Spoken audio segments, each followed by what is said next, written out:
Some words, once spoken, can never be taken back. My name is Edward Mitchell, and my daughter just destroyed our relationship forever. For 26 years, I gave her everything. Private schools when I could barely afford groceries. College tuition that cost me 60-hour work weeks. I even paid $85,000 for her wedding last year. Tonight, at her anniversary dinner, she stood up in front of 80 people and said I was an embarrassment to her new family, that my poverty made her ashamed. She called me trailer trash who got lucky with a decent daughter.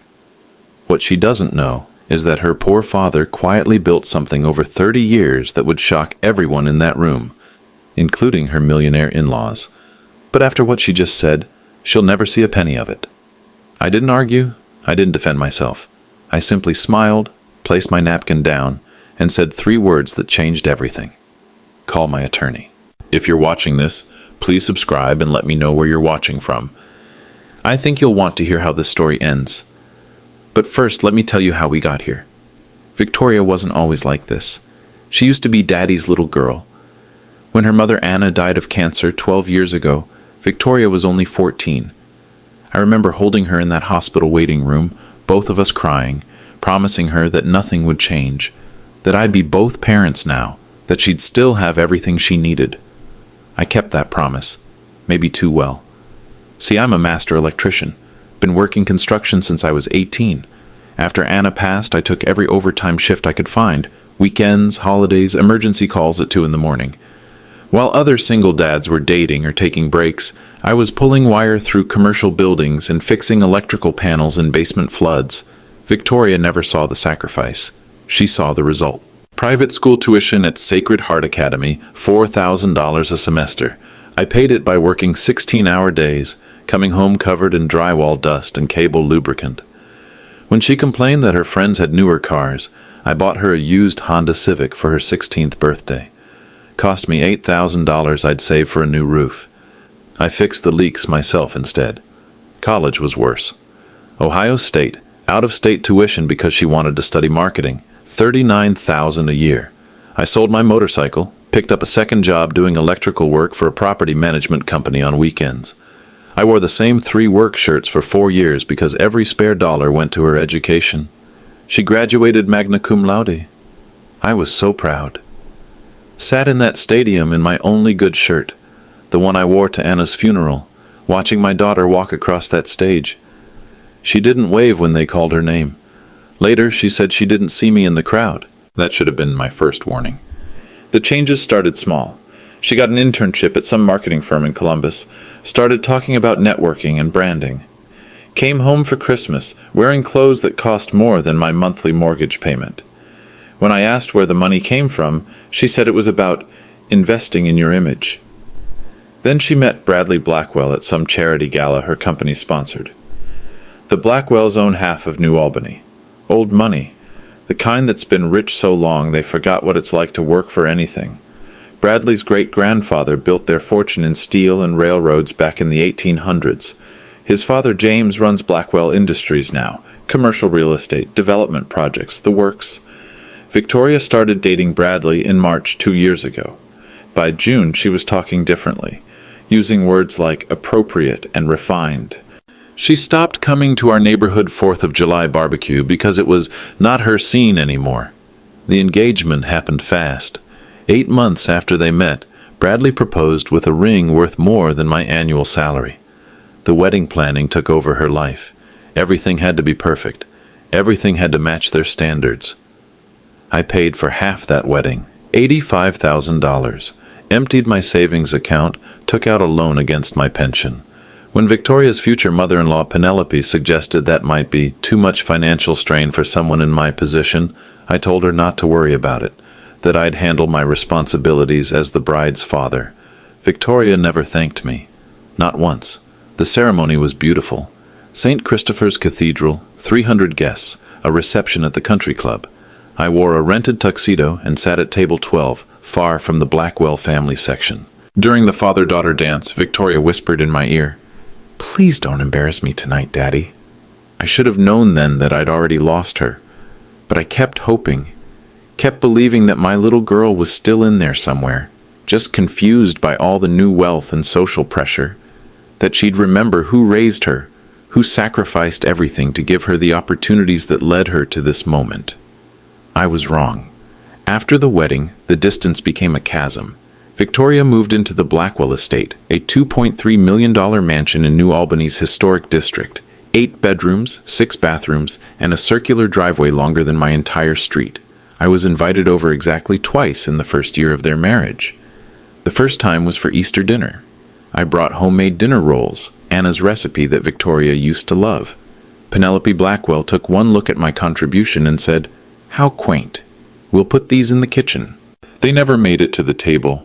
I sat through 3 hours of conversation about people I'd never met, places I'd never been, investments I couldn't pronounce. When James Blackwell Sr. asked what I did for work, Victoria jumped in before I could answer. "Eddie does electrical work," she said. Not, "My father is a master electrician." Not, "He's been in the trade for 30 years.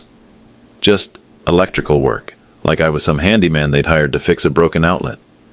The second visit was for Victoria's birthday in August.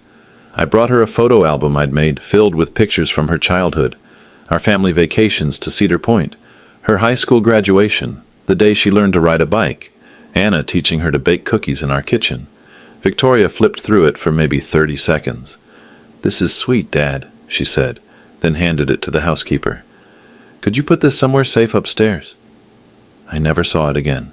But the real breaking point came 3 months ago, when I offered to help with their home renovation. See, the Blackwells were adding a wine cellar to their basement. High-end project, climate control, specialty lighting, the works. The electrical requirements were complex. Temperature sensors, humidity controls, backup power systems. It was exactly the kind of commercial-grade work I'd been doing for decades. I called Victoria and offered my services, free of charge, of course, father helping his daughter and her husband. She was quiet for a long moment. Then, "Oh, Dad, that's really nice, but Bradley's already hired someone, a firm from Columbus. They specialize in luxury installations." "I could work with them," I said. "I know those systems inside and out. Installed similar setups in 5-star restaurants." Another pause. This is a really important project for us. We can't take any chances." That's when I understood. She didn't trust my work. After 30 years in the trade, after building a reputation that got me contracts with major construction companies across 3 counties, my own daughter thought I wasn't qualified to wire her basement. But I tried one more time to bridge the gap. Last month, Victoria mentioned they were looking at investment properties. Bradley wanted to diversify their portfolio, she said. Maybe buy some rental houses as passive income. I could help with that, I told her. I know the rental market pretty well. She laughed, actually laughed.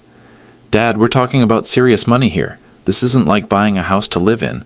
You need to understand market analysis, cash flow projections, property management systems." "I understand more than you think," I said. "Look, I appreciate the offer, but we're working with real estate professionals, people who do this for a living." That's when the stakes became clear. It wasn't just about spending less time together or feeling left out of her new life. She fundamentally believed I was incapable of operating in her world, that my knowledge, my experience, my judgment were all inferior to anyone with the right pedigree or the right education. She was ashamed of me. I started losing sleep, wondering where I went wrong. Had I been too generous? Too supportive? Should I have pushed back more when she started changing? Made her work for things instead of just handing them over? Anna used to say that love meant giving your children roots and wings. I gave Victoria everything she needed to fly, but somehow failed to teach her where she came from.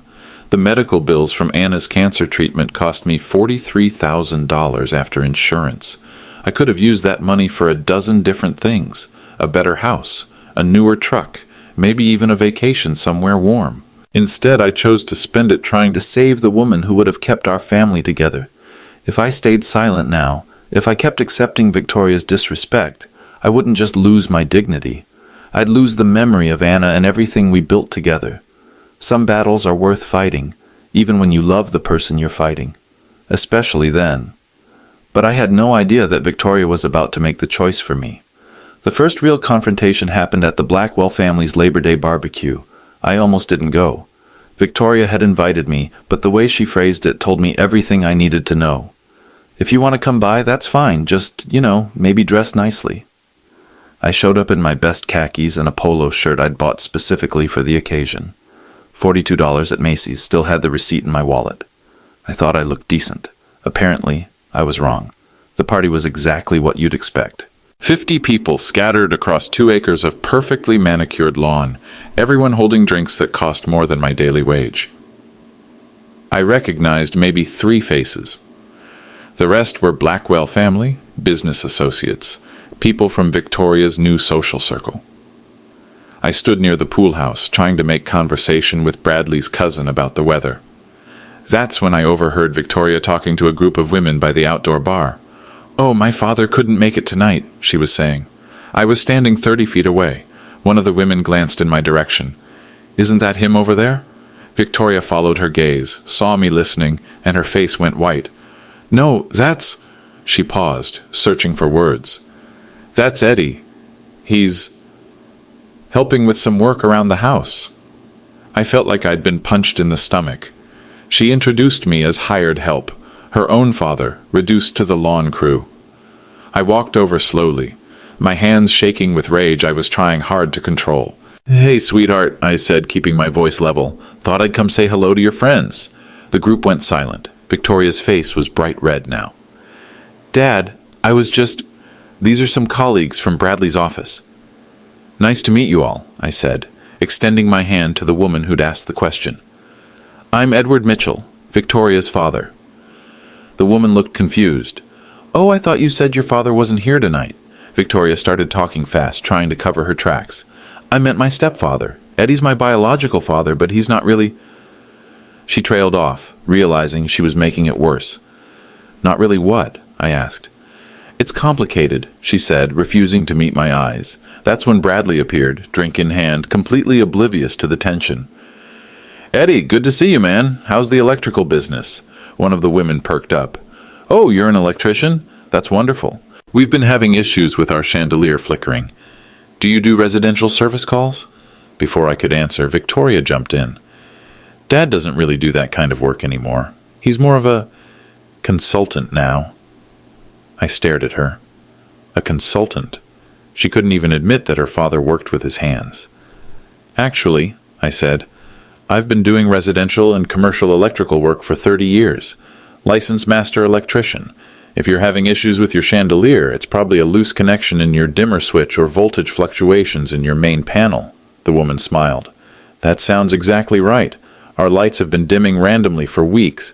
Could I get your card?" I reached for my wallet, but Victoria put her hand on my arm. "Dad, let's not talk business at a party." "Why not?" I asked. "You talk about your marketing work all the time." "That's different." "How?" She glanced around at her friends, clearly uncomfortable.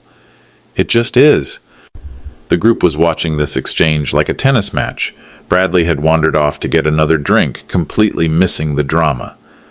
That's when Penelope Blackwell appeared, as if summoned by some rich person's sensor that detected social awkwardness. "Edward," she said with that smile rich women use when they're about to say something awful. "How lovely that you could join us tonight. Victoria was just telling us about your work." "Was she?" I said. "Yes, she mentioned you're in the trades. Such honest work. We have tremendous respect for working people." The condescension was so thick you could cut it with a knife. "Mom," Victoria said quietly, a warning in her voice. But Penelope was just getting started. "You know, our lawn service crew does excellent work too. Perhaps you know some of the same people. It's such a tight-knit community." I realized what was happening. Victoria had told her I was in landscaping or construction or some other job that would keep me safely in the servant class. Anything but admitting her father was skilled enough to work on their precious house. "Actually," I said, "I don't do lawn care. I'm the guy who makes sure your electricity doesn't kill you when you flip a switch." Penelope's smile faltered slightly. "Of course. Well, we're just grateful for all the people who keep things running smoothly." She said it like I was part of the staff. Victoria looked like she wanted to disappear into the perfectly trimmed hedge behind her. "Dad," she said, "maybe we could talk later. I should get back to my guests." Her guests. Not our family gathering. Her guests.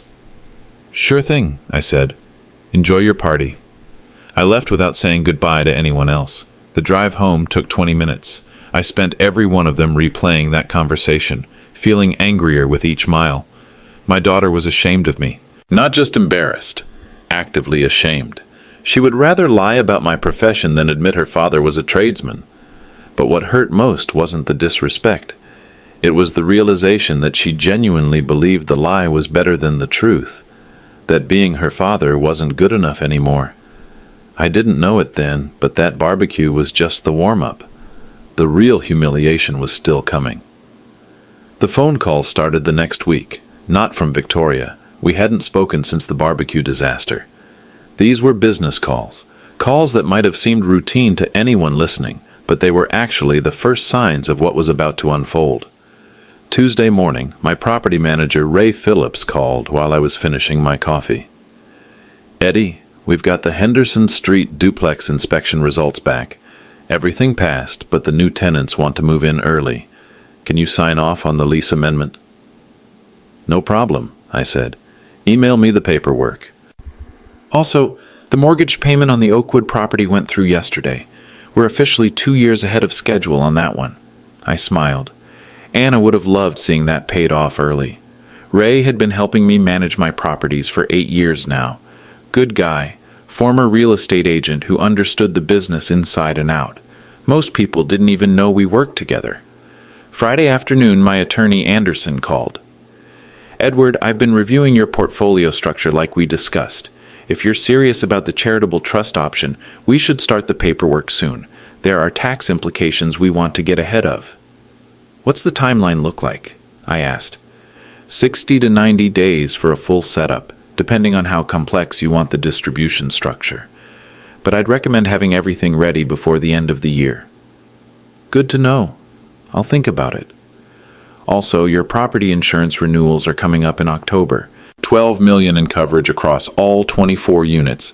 Premiums might increase this year due to market conditions. I made a note on my kitchen calendar. 12 million. Sometimes even I forgot how much it all added up to. Saturday morning brought another call, this one from First National Bank. "Mr. Mitchell, this is Janet from Private Banking. We have your quarterly investment statement ready for review. Would you prefer to pick it up, or should we mail it to your home address?" "I'll pick it up Monday," I said. "Perfect. Also, we wanted to discuss some new investment opportunities that might align with your portfolio goals. Municipal bonds, real estate investment trusts, that sort of thing." "I'm pretty happy with my current strategy, but I'll take a look." Private banking. Most people don't even know that exists unless you have a certain amount of money on deposit. The thing is, I'd been having these conversations for years. Ray, Anderson, Janet at the bank. They were part of a world I'd built quietly, methodically, while everyone else in my life thought I was just another blue-collar guy living paycheck to paycheck. The irony wasn't lost on me. Victoria was over at the Blackwell mansion talking about investment strategies and portfolio diversification, while her poor father was actually implementing them. I'd bought my first rental property in 1994, 2 years after Victoria was born. A little 2-bedroom house on Elm Street for $38,000. Paid cash, money I'd saved from working overtime on a hospital renovation project. Fixed it up myself, rented it out for $600 a month. That first rental taught me everything. How to screen tenants, handle maintenance requests, calculate cash flow. More importantly, it showed me that real estate was the path to financial independence for someone like me. While other guys my age were buying boats or expensive trucks, I was buying houses. The second property came 2 years later, then the third, then the duplex on Henderson Street.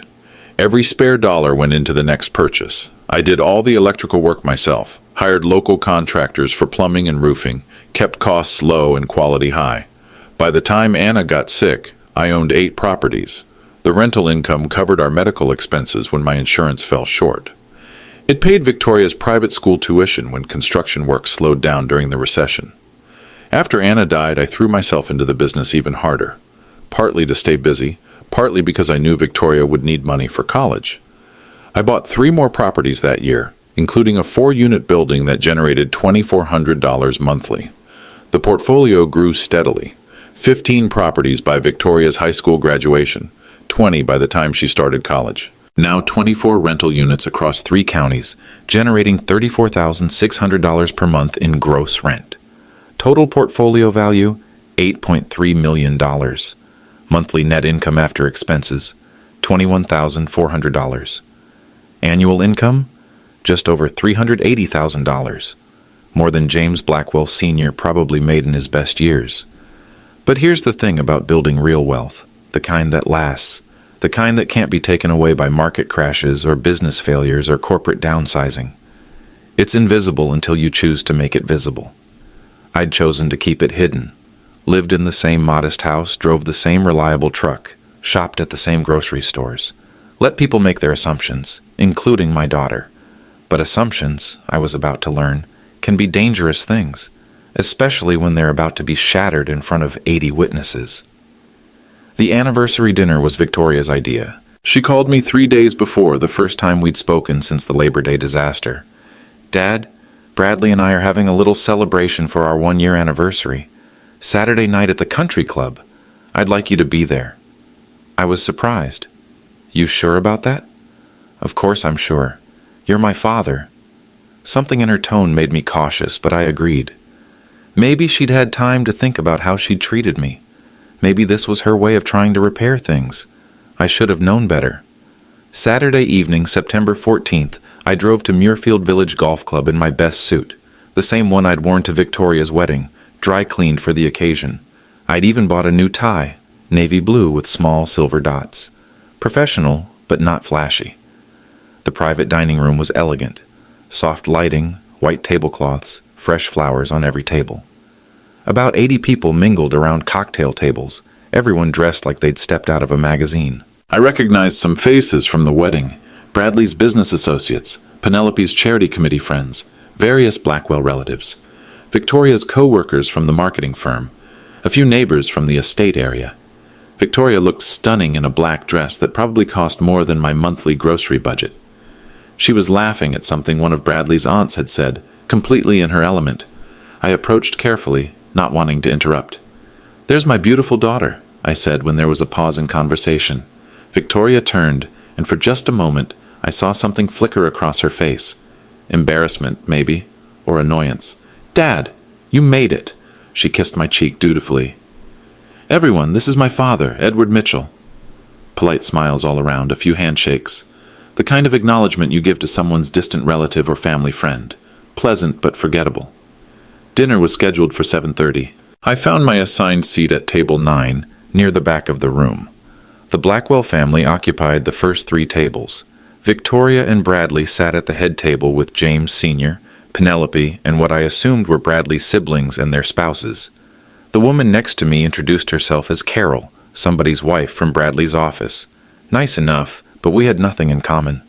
She talked about their recent vacation to Martha's Vineyard. I nodded and made appropriate comments. The meal itself was fine. Some kind of chicken with fancy sauce, vegetables I couldn't pronounce, wine that probably cost more per bottle than I spent on groceries in a week. I ate quietly, listened to conversations about golf handicaps and charity fundraisers and summer houses. Then came the speeches. James Blackwell Sr. went first, talking about family traditions and the importance of strong marriages. Bradley's best man told embarrassing stories about college fraternity pranks. Penelope gave a toast about welcoming wonderful new additions to our family. She looked directly at Victoria when she said it, not at me. Then Victoria stood up. The room went quiet, everyone giving her their full attention. She looked radiant in the soft light, confident and poised. "Thank you all for being here tonight," she began. "Bradley and I are so grateful to have such amazing family and friends supporting us." Murmurs of approval. Someone called out, "Hear, hear!" Victoria continued. "A year ago, I married not just the man of my dreams, but joined a family that's taught me so much about success, about tradition, about what it really means to build something lasting." She paused, looking around the room. "I used to think success meant working hard and hoping for the best. But the Blackwells have shown me that true success comes from vision, from understanding how to create generational wealth, from knowing how to move in circles where real power and influence operate." I felt a chill running down my spine. "When I was growing up," Victoria said, I thought my father was successful because he worked long hours and paid the bills. I thought that was enough. The room was dead silent now. I could feel people glancing in my direction, but being part of this family has opened my eyes to what real wealth looks like. Real sophistication. Real class. She gestured toward the Blackwell tables. James Sr. built an empire through vision and strategic thinking. Penelope has dedicated her life to meaningful philanthropy and cultural preservation. Bradley graduated from Wharton and understands global markets. Her voice was getting stronger, more confident. These are people who own businesses, not just work for them, who create opportunities instead of just taking whatever's offered, who understand that money is just the beginning. It's really about influence, about legacy, about making a difference in the world. I wanted to get up and leave, but my legs wouldn't move. I'm grateful that my father worked hard to give me opportunities, Victoria continued. But I'm even more grateful that I found my way to people who could show me what to do with those opportunities. Someone at the Blackwell table raised their glass in approval. Dad did his best with what he knew, Victoria said, looking directly at me now. But there's a difference between paying bills and building wealth, between working hard and working smart, between earning a living and creating a legacy. The words hit me like physical blows. The Blackwells didn't just welcome me into their family, they welcomed me into their world. A world where people don't just survive, they thrive. Where success isn't measured by how many hours you work, but by how much impact you have. She raised her champagne glass. So tonight I want to thank my incredible husband and his amazing family for showing me what's possible when you aim higher than just getting by, for teaching me that I deserve more than I ever thought I could have.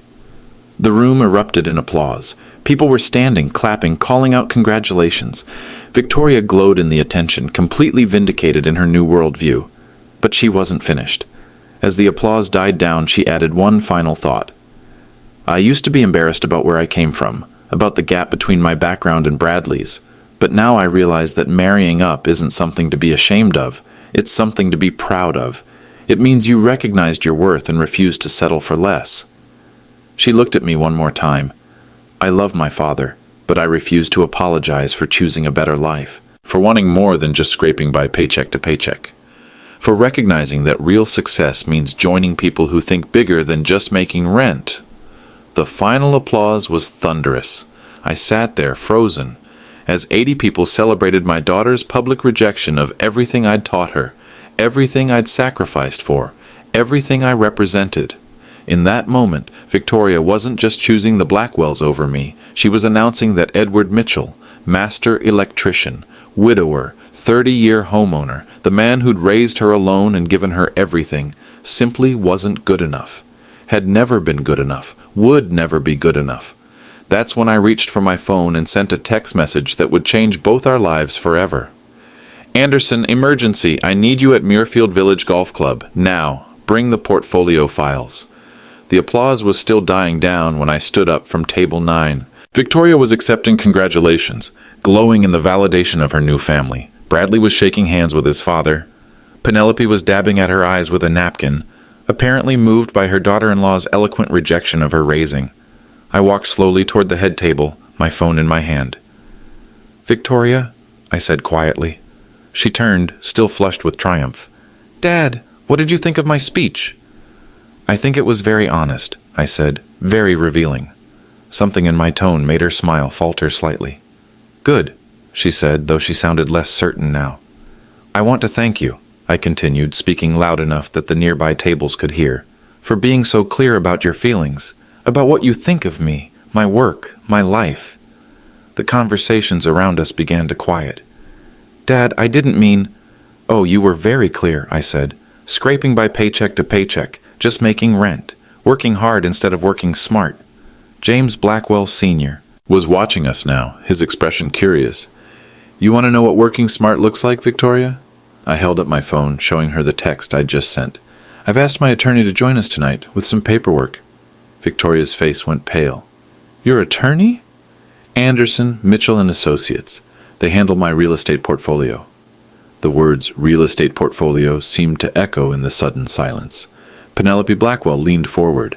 I'm sorry, what did you say? My real estate portfolio, I repeated, louder this time. 24 rental properties across Franklin, Delaware, and Licking counties. Current market value approximately $8.3 million. The room went dead silent. Victoria was staring at me like I'd just announced I was an alien. "That's impossible," she whispered. "Is it?" I said. "You want to know where your private school tuition really came from, sweetheart? Rental income from my first 5 properties? College tuition? Properties 6 through 12. Your wedding? That beautiful $85,000 wedding? Properties 13 through 16. Bradley had gone completely white. $8 million, he said. 8.3, I corrected. As of last month's appraisal, generating about $380,000 annually in rental income. After expenses, that's roughly $21,400 per month in net cash flow. I could hear whispers starting around the room. "That's more than," James Sr. started, then stopped. "More than what?" I asked. "More than a working-class electrician should have? More than someone who just makes rent?" Victoria found her voice. "You're lying. If you had that kind of money, you'd live differently. I'd what? Buy a bigger house? Drive a fancier car?" I shook my head. "Your mother and I bought our house in 1992 for $43,000. Paid it off in 12 years. Why would I need something bigger? I drive a 2017 F-150 with 180,000 miles because it runs perfectly and I can haul materials when I need to fix something. Why would I waste money on a car I don't need?" The room was buzzing now. I could hear fragments of conversation. $8 million, 24 properties, $300,000 a year. That's when Attorney Anderson walked through the dining room door. He was a distinguished man in his 50s, wearing a perfectly tailored suit and carrying a leather briefcase that screamed expensive legal services. He scanned the room, spotted me, and walked over without hesitation. "Edward," he said, shaking my hand, "I brought the documents you requested." The conversations around us stopped completely. "Thank you, Jim," I said. "Everyone, I'd like you to meet James Anderson, senior partner at Anderson, Mitchell & Associates.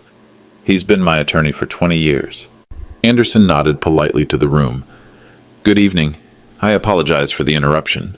"Not an interruption at all," I said.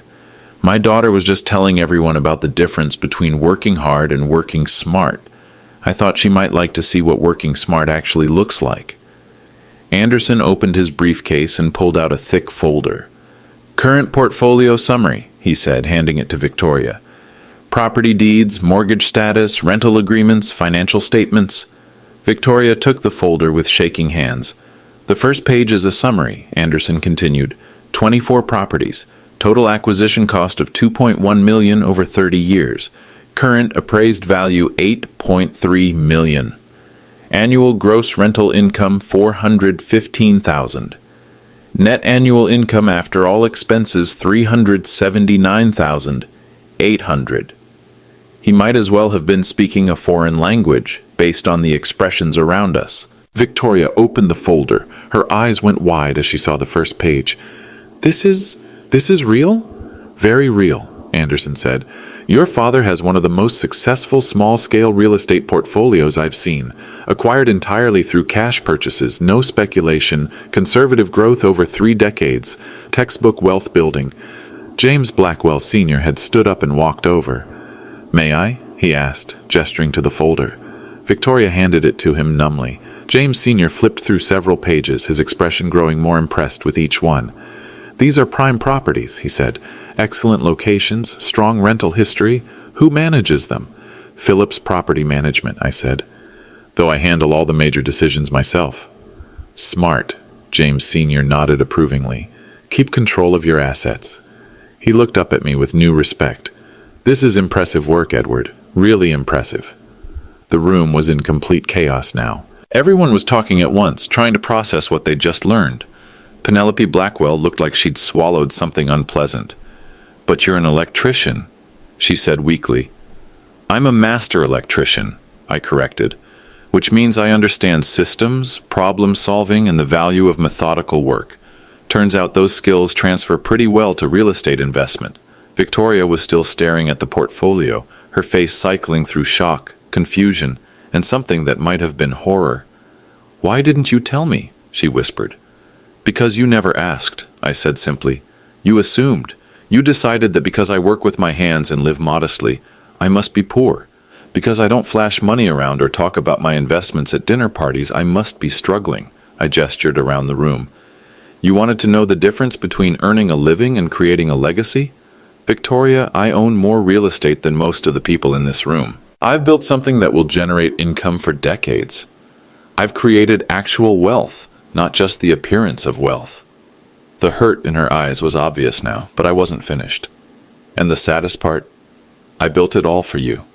Every property, every dollar, every sacrifice. I was planning to transfer ownership to you gradually over the next 10 years. Set you up for life. Victoria's face went white. Was. I nodded to Anderson, who pulled out another set of papers. That was before tonight, I said.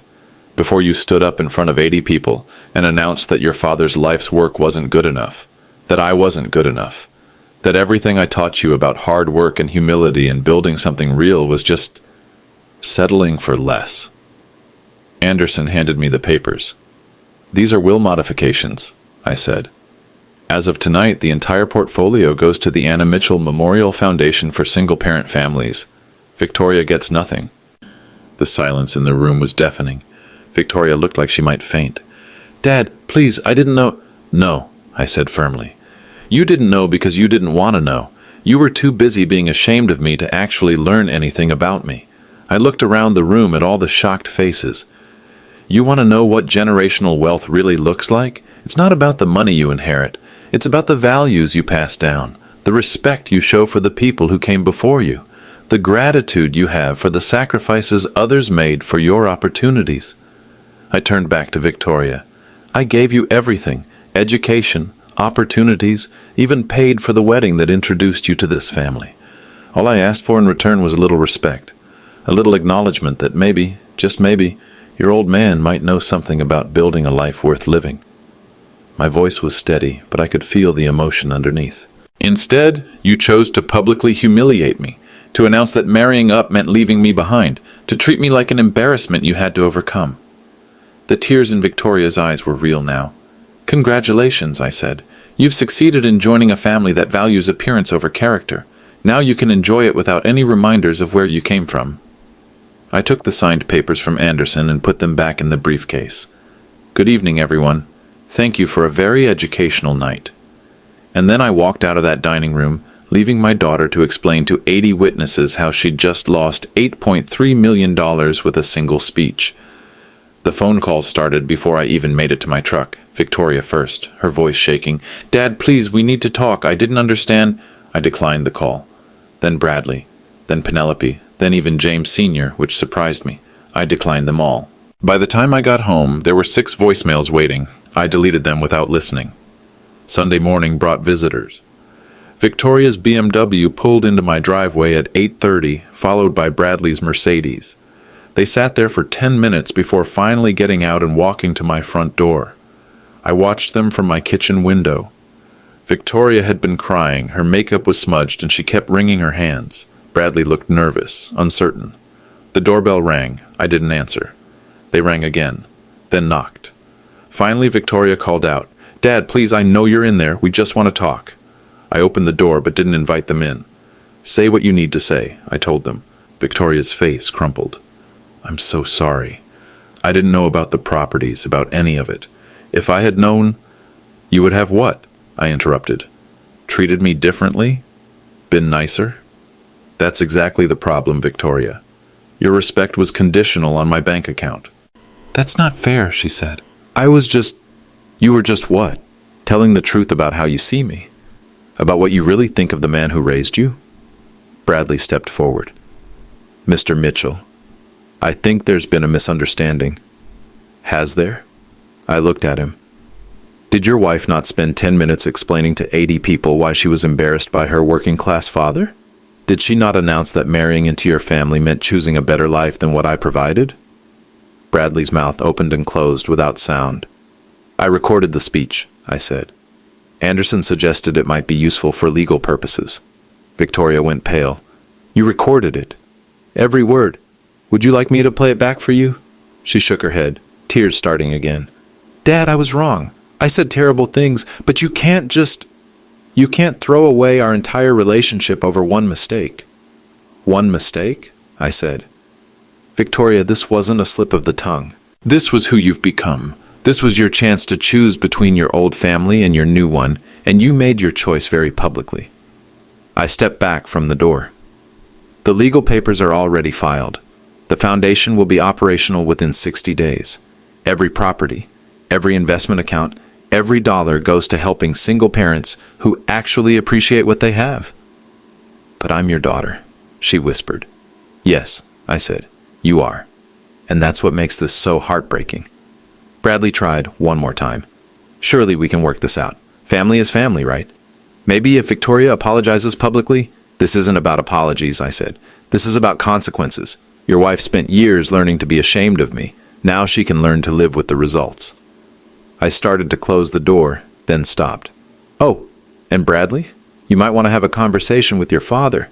He was very impressed with my portfolio. Mentioned something about potential business partnerships. Apparently, he recognizes the value of working with people who know how to build wealth the old-fashioned way. Bradley's face went white. What's that supposed to mean? It means your father-in-law understands something you don't. Real money respects real money, regardless of how it's dressed. Your wife chose to judge a book by its cover. Your father is smarter than that. I closed the door and turned the deadbolt. They stood on my porch for another 20 minutes, Victoria crying, Bradley trying to convince me to open the door again. Finally, they left. Monday morning brought a call from James Blackwell Sr. Edward, it's Jim Blackwell. I hope you don't mind me calling directly. Not at all, I said. I was curious about what he wanted. I wanted to apologize for last night. What happened at that dinner was unacceptable. Victoria was out of line, and frankly, so was my family for not shutting that down earlier. That surprised me. I appreciate that, Jim. I also wanted to ask you something. That portfolio of yours, it's exactly the kind of steady, conservative growth strategy we look for in partnership opportunities. Would you be interested in discussing some joint ventures? I smiled. You know your daughter-in-law just lost her inheritance because of how she treated me, right? I do, and honestly, that's part of why I respect your decision. Actions have consequences. She needs to learn that. We talked for 30 minutes about potential real estate deals, market opportunities, and investment strategies. When I hung up, I realized something had shifted. For the first time in years, I was being treated as an equal by people who mattered in this community. All it took was letting them see what I'd built. Too bad my daughter couldn't see it until it was too late. Word travels fast in New Albany. By Tuesday, the story was all over town. Victoria Mitchell Blackwell's anniversary speech had become legendary, but not in the way she'd intended. The version making the rounds was brutal in its accuracy.